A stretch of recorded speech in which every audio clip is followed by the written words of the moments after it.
Senator Back. Thank you, Acting Deputy President. Look, it was with a sense of disappointment and frustration this evening that I rise to reflect on the topic of bushfires around Australia, particularly now in the days after the massive and horrific bushfires in the Northcliffe area in the south of Western Australia. The worst fires in certainly 2 generations, where 85,000 hectares of pristine Karri forest, Jarrah forest and other land areas have been decimated. Acting Deputy President, of course, it comes very close to the 6th anniversary of the Black Saturday fires in Victoria, which our colleague Senator Ronaldson would be very, very aware of, directly after South Australian fires that have occurred this summer. Not long after the 10th anniversary of the Canberra fires, and of course I refer to those that have had the severe effect they've had in Western Australia in recent times. Acting Deputy President, the frustration comes about the fact that we all know about the fire triangle. We all know that the 3 elements of bushfire and fire of any type is fuel, oxygen and a source of ignition. We know that lightning and humans are the main 2 causes, if not all causes, of ignition. We know we can't do much about oxygen, and yet we continually are confronted with this debate about fuel reduction. You can't have a fire if you haven't got the fuel. There's so many arguments. The academics and the others stand in their ivory towers and say to us, no, fuel reduction is not necessary, hazard reduction is not necessary. I want to explore that a little bit this evening because I want to ask them the question, if not hazard reduction, then what? Is it the intention that we stand by and watch Australia's forests, particularly in our southern Mediterranean climates, with our eucalypt-dominated forests, are we just going to watch them burn? I certainly hope we aren't. The argument goes on about climate change and how we respond to it. Well, of course, again, I want to examine those questions this evening, but if the climate change issue is to the fore, then how do we reduce the risk?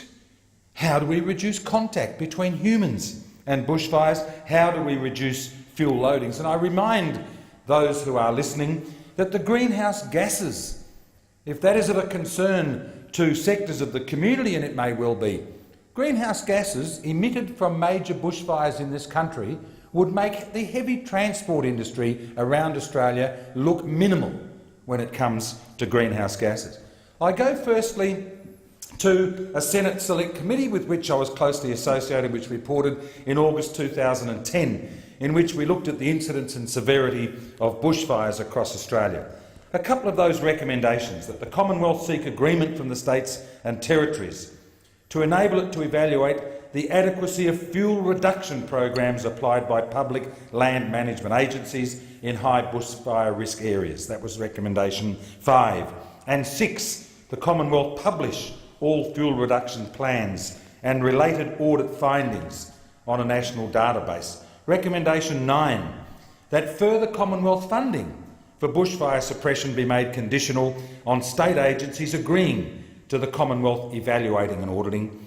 And the 14th recommendation of 15, the Productivity Commission be tasked to assess the economic effects of the recent major bushfires on the Australian economy and to determine cost-effectiveness of prescribed burning as a mitigation strategy.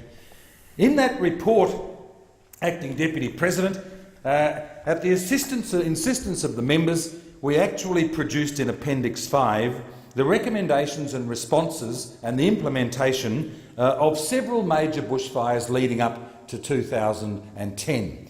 And it's there for everybody to see. It's the Canberra fires, it's the COAG responses, and unfortunately we find ourselves in a circumstance where regrettably little has been done. If I can then go to the Black Saturday fires, the Royal Commission into the Black Saturday fires from 2009. 3 recommendations from the Royal Commissioners. Recommendation 56. The Victorian State fund and commit to implementing a long-term program of prescribed burning based on an annual rolling target of 5%. Please keep that figure in mind. The second, that the Department of Sustainability Environment report annually on prescribed burning outcomes in a manner that meets public accountability objectives, including details of targets, areas burnt, funds expended. And the third of them, relative to this area, that same department significantly upgrade its program of long-term data collection to monitor and model.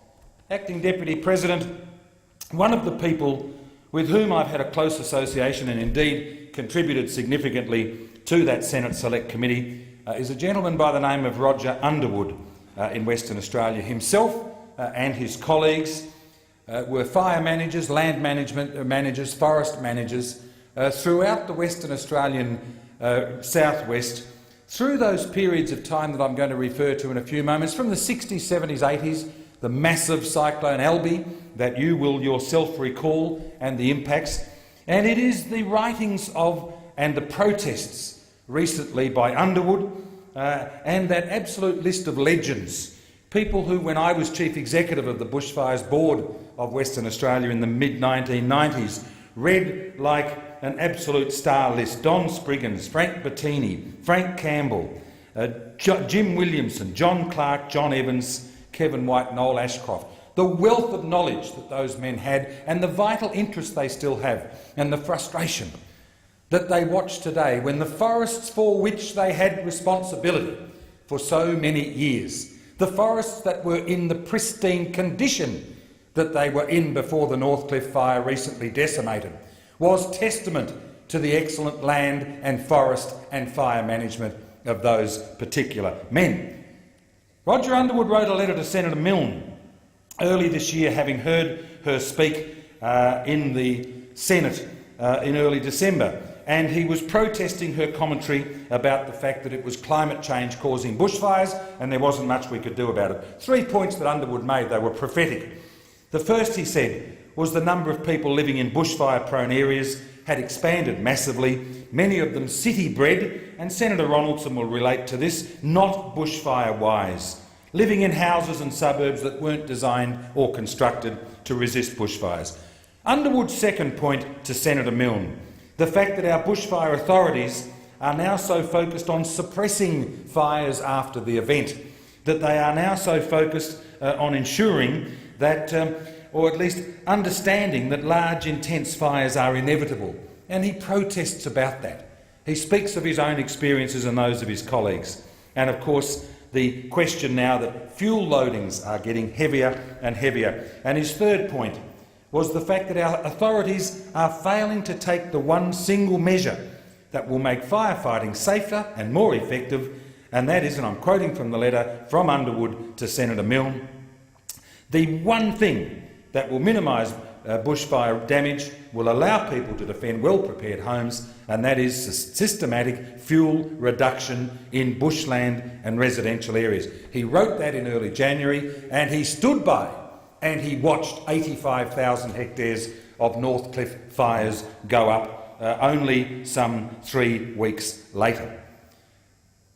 It is a disappointment, Acting Deputy President, and I found this myself in my time as Chief Executive of the Bushfires Board. When we did have major bushfires, in my naivety, I would go to the Minister of the day, be they from, particularly they were the Coalition, although I had been a Chief Executive also in a different agency under the Labor government, and I would say to the Minister, I want those with an interest. I want those from the Greens, I want those from wilderness societies to come to the firegrounds and speak to the firefighters and have a look at the effects of what had become the results of their policies of not participating in fuel reduction. And minister after minister would look at me and say, you've got a lot to learn. Well, indeed I did. But what we are seeing, and this has frustrated many, many people only in recent days, that in this particular case of 2 professors at Murdoch University, Professors Enright and Fontaine, being quoted in a peer-reviewed, if you don't mind, published paper, they stated there is no evidence that fuel reduction burning has any value in wildfire control. From the comfort of their offices in Murdoch in WA, picked up, of course, by groups like the Wilderness Society, Peter Robertson, and repeated ad nauseum. You can imagine the frustration of firefighters, volunteers and, of course, paid firefighters when they are down there confronting these fire levels. If I can return to some commentary that came in from a gentleman by the name of Mr. Rick Sneejat, with whom I was closely associated because he ran what was then CALM Fire, Conservation and Land Management's fire department when I was CEO of the Bushfires Board, making that observation a man with many years of experience in fire management and research, that from the 1960s through until the mid-2000s, 2007-8, we in Western Australia, who had an enviable record, probably the most certain in Australia, if not the world, that we would burn around 6 to 8% of those land areas under the responsibility of CALM on an annual basis. Cool, autumn, spring, controlled burns, when you know that you are not going to have the sorts of conditions, you're going to have a higher humidity, you are going to have winds over which you have more knowledge, and of course a pattern of fire movement. And so at that time the pattern was to be burning somewhere between 6 and 8% of the forests, and then restricting summertime bushfires to areas of 12,000 hectares or less. Compare that with the 85,000 hectares of the Northcliffe fire recently. And as Sneejak says quite rightly, those figures are now down to less than 3%. A gentleman whose name I just mentioned a few moments ago, that of John Evans, corresponded with me to say that prescribed burning, and this of course goes to the absolute face of some of the commentary of experts who would say that fuel reduction burning doesn't work, and it was pointed out in the Northcliffe fire that because that fire started in fuels that was 6 years old and ran, therefore fuel reduction didn't work. Well, of course, the subsequent days proved that statement wrong. But Evans himself was involved in fires, major bushfires, in those same areas in the 1960s, the 1961 Croea fire, in which I think he was in fact a fire boss on one of the sectors. Evans made another interesting point in his commentary to me the other day. He said, "I have never seen a dead animal as a result of a prescribed burn. A cool season, controlled burn. Never seen a dead animal." Have a look at the decimation we saw in the Black Saturday fires in Victoria, the South Australian fires, our own. Absolute devastation, not just of wildlife, but of course of the foliage as well, of the horticultural assets. Sneejak was kind enough to send me a paper which I hope to table the next time this Senate sits, on the effectiveness of prescribed burning in control of large eucalypt forests in Western Australia.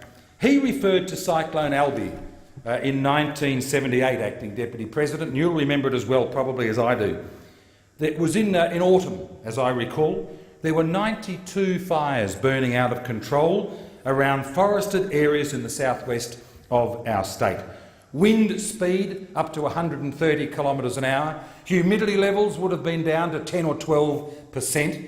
And for the understanding of those listening, at around about 18 to 20% humidity or above, you find that the plant matter takes in moisture from the atmosphere. When it gets down to those low humidity levels, the plant gives up moisture to the atmosphere and of course becomes a greater risk of fire.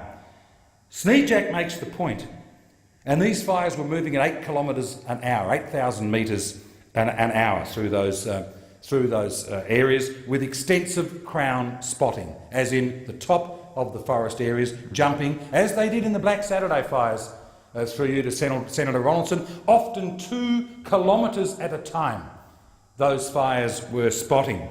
And yet in that particular case, only 54,000 hectares, despite there being 92 fires, 54,000 hectares was burnt, and it was as a result of excellent prescribed burning in those areas. Most of the fires were allowed to run till they got to low fuel areas when they were extinguished, and of course the losses were minimal despite that. And the people I mentioned, those names earlier, Underwood, Bettini, Campbell, Sneejak, Evans and others, were themselves intimately associated with that. We don't think of Tasmania all that much in terms of fires, but the Tasmanian fire scientist Tony Mount compared fire management in the southwest of WA with those of Tasmania from the period 51-52 to 83-84, long before we were having these arguments about global warming, etc. And this is work that is quoted in this paper from 1983. He found the average Tasmanian wildfire was 270 hectares in size, while that in WA was 15 hectares. And he puts that down, of course, to the practice of fuel reduction burning that occurred in Western Australia, but was not occurring at that time in other states. There is more from this paper which certainly is of interest to our discussion. But I do want, if I may, to return to the words of Underwood in very, very recent correspondence, in fact only yesterday, in which he is writing to Professor Fontaine from Murdoch University. Now, Underwood is not a scientist. Underwood comes from that university of hard knowledge and hard knocks and hard interest and successful land and fire management. And he makes these points in regard to the work undertaken, and he acknowledges the work of the Department of Parks and Wildlife staff, the volunteers, the paid officers, because the work they did was phenomenal. But the point that he makes to Professor Fontaine and invites him to go and speak to the firefighters, and I hope the man does, is that the message from the firefighters that it was only when they were only able to make headway against fires when they could operate in light fuel loadings.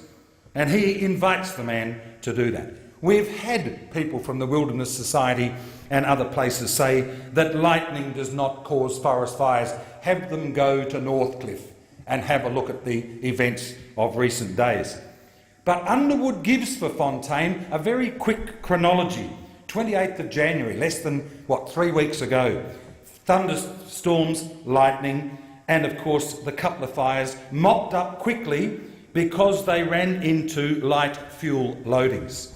He then goes on to Thursday the 29th, and again some fires in that area detected by departmental personnel. The fires were captured when they got into fuels that were 4 years old, and they were able to be suppressed easily. The same day, 29th of January, only just gone, the Pemberton Department group observed fire in the Jarrah forest, again caused by lightning. Amazing that, isn't it, Mr. Peter Robertson? They really are caused by lightning. 2 days before they could actually get to those fires because they were so busy elsewhere. But fortunately, in that instance, the fire ran into an area that had been burnt some 5 years earlier. And of course, they were able then to mop those fires up. So we then come, regrettably, to the main so-called Northcliffe fire, which did start in fuel loadings of some 6 years. And in a Karri forest, according to Underwood, we're looking at somewhere around about 20 tonnes of dry litter to the hectare on the forest floor. Now that's getting really dangerous. Senator Ronaldson might be interested to know, in fact, that in the Victorian fires in 2009, the firefighters confronted fuel loadings sometimes of up to 50 to 80 tonnes per hectare. But nevertheless, in this fire, they could not contain the fire initially because they were limited in resources and limited in access, and the fire ran into 40-year-old fuels in a Karri forest. 40-year-old fuels. The rest, of course, is history. They couldn't attack the fires, they couldn't control them. And it does bring me to the topic of water bombing aircraft. Acting Deputy President, I was the CEO of the Bushfires Board when I influenced then Premier Richard Court to give us the princely sum of $250,000 to trial water bombing aircraft with 2 crop dusters. Today, of course, many hundreds of millions of dollars are spent around Australia. But the point I want to make is this, that in a huge forest fire of the type that we saw down there, despite every effort, and despite the lovely imagery on television of an evening, and despite the fact that officials could then go back to government and tell them how much more money they needed, we are better to be putting the funds into fire prevention through prescribed burning than we are to be spending endless millions only on that particular area. And to finish my story, Mr. President, once again with that fire in Northcliffe, having burnt out 85,000 hectares, it was only when the fire eventually ran into a low fuel loaded area that it burnt out that they were able to control it. There was a time when some 200 firefighters were protecting the town of Northcliffe, but little or anything was being done to actually fight the fire front. President, we have to do something. We know the history, we know the success, we know what works. We have got to return to good land and forest management. Thank you, Senator.